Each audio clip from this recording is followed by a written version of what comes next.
Welcome to Colorful and Anime, where we talk about anime from a colorful perspective.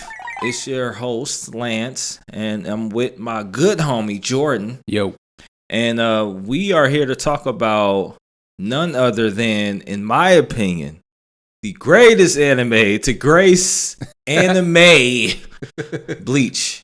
And I get a lot of flack for that. But I felt that it might be good to talk about Bleach as the new 1,000-year Blood War arc is underway, but to kind of go back and talk about like the glory days. Right.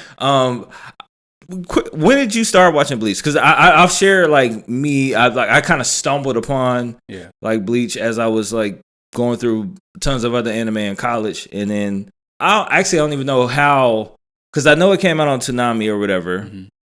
But I wasn't like watching Toonami that regularly, but I was watching a lot of illegal anime. Put it that way. And so I just stumbled upon it and I just kept watching it. Like I binged it like completely. When did you kind of start getting into Bleach? Yeah, so I actually started reading it before I started watching it. So I got into Bleach in college also. It was like probably my freshman year of college.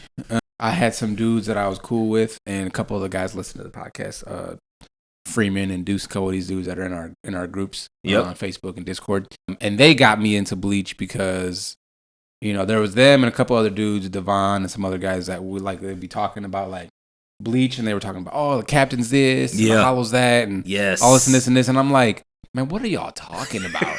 You know, and at that time, like, I think I was in the middle of watching, like, I was watching Naruto, I was watching Soul Eater. Yeah. I was watching a couple other things. You had you had your plate full. So. Yeah, I did. I had a full plate. And I not so much anymore, just since we started the podcast, but I used to be the person that I would only watch one anime at a time. Yeah. Like, from start to finish. Mm-hmm. And, like, I'm not going to watch multiple things at once because I don't want to, like, divert my attention. Right. So, like, I was like, I'll get to it when I finish what I'm currently watching. And when I started watching Bleach, I was like hooked. Yes. Like from jump. Like I started reading it and I started watching it and I was hooked. Like I love Bleach. Yeah. Like anybody that's listening to the podcast knows that Lance and I, we love Bleach. Whatever. I love Bleach. It's like one of my all-time favorites. I wouldn't put it in my top 5, but it's definitely in my top 10. Yeah. And it's funny you say that. Like I think it's one of my favorites, but right, if we're ranking it, like you thought about, and as we go through like the Shonen Showdown, I don't think I could rightfully place it as like the best or whatever. It's something I just say because it pisses people off and I like it. But like stir the pot for sure. But I think there's something unique about Bleach. Yeah. It does use the similar tropes as other animes. And I want to talk a little bit about, I guess, what makes it unique today. As you started watching the show, as you kind of, I mean, retrospect. Yeah, right. As you started watching the show, what are some things that stood out to you that were like, okay, maybe it's not even all the way different than something I've seen before, but how it's presented, is super cool. Like, it's super dope. What did you think? Season 1 even? I think when I started watching it, like, I really enjoyed, like, I liked the characters. And so, like, obviously for me, anybody that knows me, like, I'm an RPG gamer. Like, I'm that guy that, like, reads the backstory. Like, so I love a good story that's got really fleshed out characters. Yeah. And so, like, I always, if I like the characters, I'm going to like the anime. Yeah. And so, like, from jump, you know, obviously, I love Ichigo. He's a goon. Yeah. And, like, I love how in the beginning, he literally is just hands are us. Like, like at all times, Ichigo is ready for the smoke. And so, you know, you have, like, that bad boy personality. And then, like, his dad is hilarious. Oh, yeah. Always ambushing him when he comes in the house. And their fights are hilarious. Like, I would be rolling, just crying, laughing at the two of their interactions. Yeah. You know, because it's funny because, like, I remember when I was a kid, me and my brothers were trying to wrestle my dad. And, like, my dad is huge and very strong.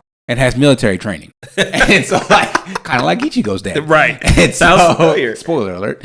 So, like, you know, it was kind of funny because it reminisced of, like, me and my brother trying to wrestle my dad. And we thought we could take him, which is, like, the opposite because, like, Ichigo is always, like, punching down on his dad. Yeah. And so I just loved their family dynamic. And then I love, like, the supporting cast. You know, and that's the thing is, like every good protagonist needs a good supporting cast. Yes. You know, so you've got Sato or Chad in English. Yeah. Who's like this big ass Japanese Mexican. Right. And then you've got Ishida, who's the last of the Quincy's. And you learn I think throughout the series you learn to super duper appreciate his character because obviously, and I mean he's kind of like the Vegeta to Ichigo's Goku kind of, right? Because like they start off as enemies, right? And then like they kind of become rivals and like sort of friends, right? Because like even towards the end, like I don't think Ishida would admit that they're friends, but it was one of them things. It's like they're totally friends. So Ishida's character, the last Quincy or whatever you want to call him. I mean, he's not technically the last Quincy, and especially now, right? I don't. It's a whole other thing. They bust out the cut. There's a whole lot of them.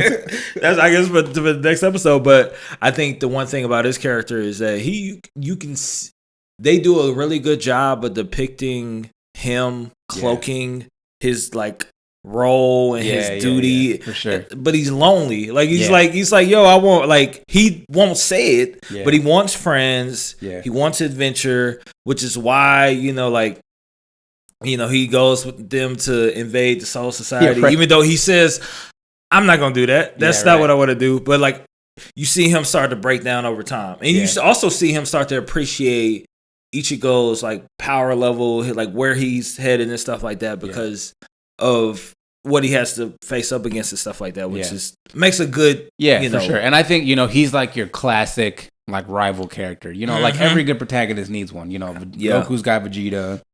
You think about all the big ones. Naruto has Sasuke. Luffy, he doesn't really have anybody like that, but he's got like Sanji and Zoro, who are kind of like the three of them are always kind of sharpening each other. Yeah. But it's funny because you have, because I feel like a lot of us we have a friend like that. Yeah. We have a friend that we're always butting heads, we're always wrestling, we're always fighting. Like, I have a friend, like I have my guy Jason. And like when we were in college, like it was on site. Like we would come together and the dumbest thing, we'd be wrestling. Like we'd be throwing each other around. And like for a while we was keeping track. Yeah, bro. For a while we was keeping track. And like, it's one of those things where like it's just like the camaraderie, but at the same time it's like we're both competitive people. Right. We both played soccer together, we played soccer, and so like, we're both competitive people. And so neither of us wanted to lose those play fights. Right. But at the same so like it got serious sometimes. I remember like I almost passed out one time. He had me in a good ass chokehold. So like, so like sleeper. Yeah, exactly. So I think about Ichigo and Ishida like that, where they're like that. They're sharpening each other at all times. Like they're always picking at each other. Yeah. Ishida feels like he's too cool for school, and Ichigo's just like, bro, you really ain't that cool. Right. Like, you ain't all that. Yeah, I think right, and then there's Orihime, which again, that's one of those like you have the neighborhood girl that's really nice but really a dunce. Yeah, for sure, and can't really cook. No, not to save her life. That's what I'm saying. I think all these characters. What I appreciate, that's the one thing about Bleach, which a lot of good animes get right, is the progression of their power scale, and also. I'm probably gonna jump around a little bit, but also earlier on, they know Chad and Orihime know. Dang, we not powerful enough to even kind of just be where we need to be, and they realize it at different steps. So they realize it before they go into the Soul Society. Yeah. And they also realize it. And I guess we'll probably talk about this, but they realize it before they go into Wake Mundo. Yeah. And that's because that's like. Yeah, and where Chad realizes it too, like, oh, nah, I can't be down here with these like, I ain't got it like that. Yeah, I ain't got just one little arm swing that ain't gonna work. Right. But all that, so I appreciate the show for progressing everybody kind of equally almost. Yeah. One thing I do appreciate about Bleach is like a show of like 1,000 secrets too, like especially in the first couple like few seasons. Yeah, because even when you think about Urahara, right? Like he's like, he plays this store clerk who's like selling these spiritual items, secondhand, he's like bootleg Soul Reaper items. Essentially, that's what it is. Like he'd be like, that'd be the equivalent of somebody selling that in front of like Walmart. Like, would you want like, hey, I got this little teddy bear, in this little pill. It do a little something, if you want it. And so like he had all of that, and I think his character is very interesting because when they kind of reveal his backstory, we're spoiling everything because this show is really old and the new whole joint is out. Yep. But I think when they do that like throughout the first couple of seasons, but they dip into the background of like, how did he actually get here? Why is he in the middle of nowhere selling? And you realize, oh, this dude was a captain. Yeah. And you realize, oh, this dude got did dirty. Yeah. Essentially by one of the greatest villains in anime, probably like top 20, at least top 10. Aizen, man. Like the finesser of finessers. But again, like this the show like for like 1,000 secrets. So between Urahara and even Yoruichi when she first pops up, and you're like, what is she doing here? And then like again, you go deeper and deeper, and then you realize how much respect these people had, but because of what Aizen did, it fractured kind of like the Soul Society. I guess let's talk about that. Oh, so between the captains, the lieutenants, all of the courtyard squads of the people who protect Soul Society, and also all the Soul Reapers in between. I guess, what are some of your favorite captains, people, personality arcs, I guess, amongst those folks? I like, so some of my favorites, I'm a big fan. Obviously, everybody likes Kenpachi. Because this man is just, he's like, I don't even know really who to compare him to off the top of my head, but he's just like that character's just OP for no reason. Yeah, because I want to compare his temperament to Vegeta, but his power level is like... But like that's the thing. It's like when he's introduced, like really can't nobody touch him. Because like he's got all kinds of limiters and everything like that. Because he's like, my soul energy just kind of leaks out. That was my Reiatsu just like leaks out. Like I can't even control. So I put this eye patch on because otherwise, that's what I'm gonna kill y'all just my energy. But that's what I'm saying. Like the show of 1,000 secrets, because when they leave the Soul Society, or you don't know that there's like a cap of spiritual energy that can leak into the Soul Society. So you don't know these people is holding back, and they was getting loose. Especially Kenpachi, even when he was going, facing off. Yeah, I love him because his fight with Ichigo, where and that's one of those things where he's like that guy that like just really enjoys fighting, right? Yes, and so like you always have that character. That's like the trope where you have just like a strong ass character for no reason, like Todo in Jujutsu Kaisen. He's Todo in Jujutsu Kaisen. He loves fighting and he's OP for no reason. Yep.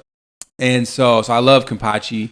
I love what's his face? The kid's name. Toshiro. Yes, I love Toshiro for a couple reasons. One, because he's just a badass. Yeah. Two, because his Zanpakuto is friggin' dope. Hyorimaru, friggin' dope. It's an ice dragon, dope. Man, so dope. I named I had a white car, and that was my car's name was Hyorimaru. Yo, and so that's like dope. his Zanpakuto is dope.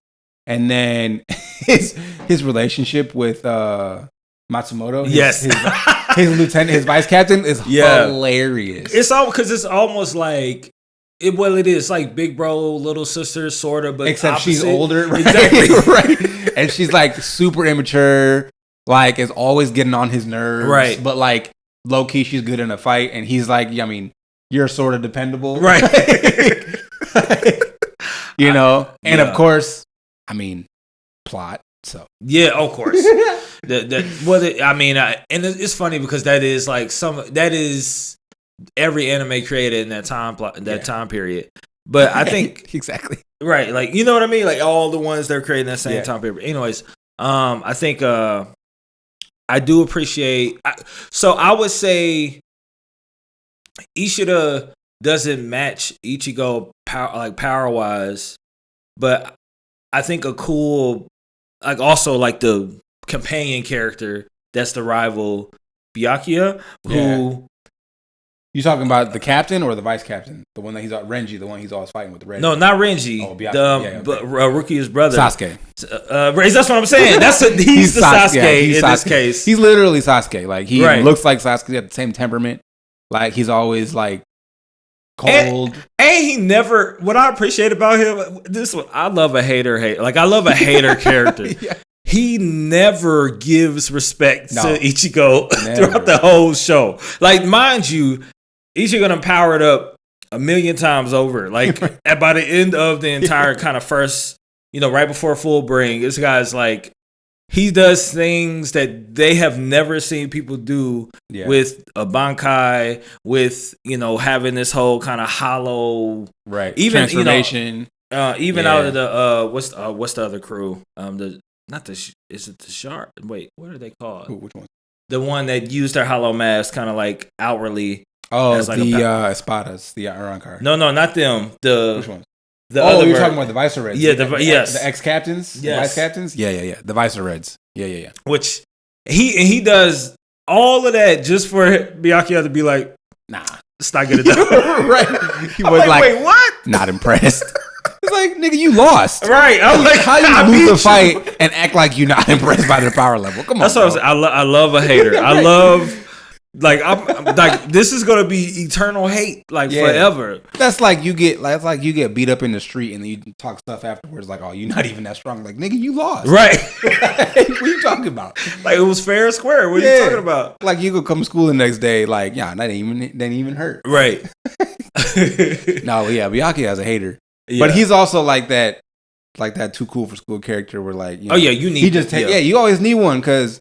I mean, he's always ready for the fisticuffs, but like he ain't finna start nothing. But he'll end it. Like, he's that guy you don't mess with because he's the one that like all the captains otherwise are just like they respect him because he's royalty, but they can't really touch him. Nobody can, outside of like Ichigo. Yeah, but I would say, I think they learn to have a healthy respect for each other, but he don't like them. Yeah, right. But it's like you too powerful for me not to like regard you at all, but you're not really cut from the same cloth that I'm cut from. Yeah. I want 20 minutes in. I want to talk about some of your favorite kind of change or some of your favorite moments, but really like points in different arcs where you're like, oh, this is happening. I mean, I'll start early.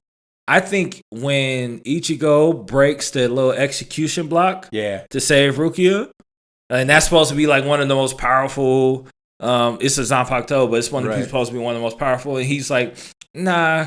You're like, what? Yeah, right. And that's kind of like the first moment where you're like, this guy is, sure, he's like a protagonist, but he's always going to do what's right at whatever cost and whatever it's going to cost him. But yeah, just a small moment. Yeah, I think my first kind of like funny moment was when like Rukia first gives him like his powers and he has that big ass sword and they're all like, the hell? Like they all got these, they all got katanas and he's got this big ass buster sword looking like Cloud out here.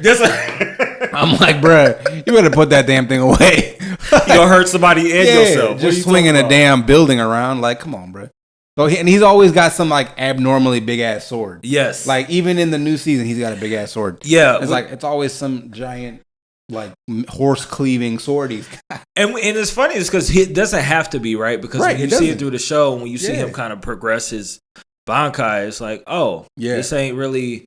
It isn't that. But when you first see it, like episode 1 and you see him like the big reveal at the first episode, you're like, wait a minute. What's supposed to be going on? Yeah. And I think, my all-time favorite Bleach moment is just the Ichigo Aizen fight. Like the final fight. Oh, yes. Two of them. You know, because like when Ichigo does his Bankai and then he does his final Getsuga Tensho form. Right. Which, in my opinion, still to this day is the most badass transformation of any anime I've seen.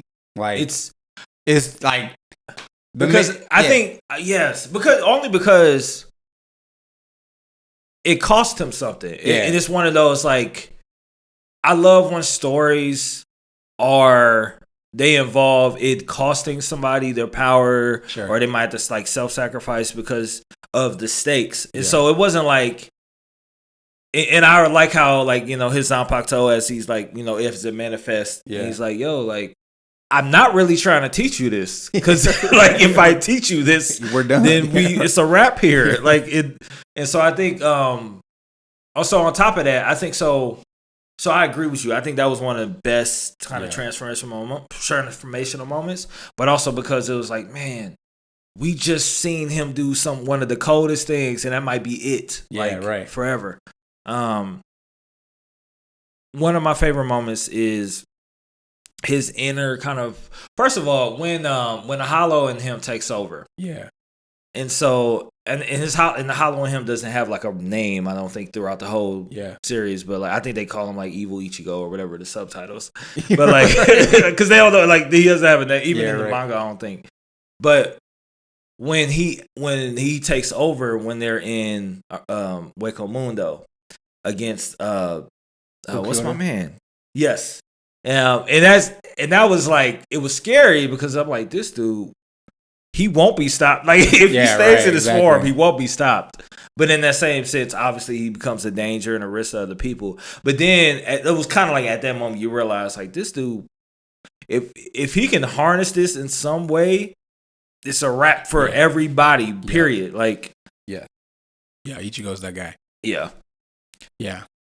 I mean, I think it's just like, and I'll like this will be like my last little point for Bleach, but it's got like a really, really good, like the fights are dope. Like just from start to finish.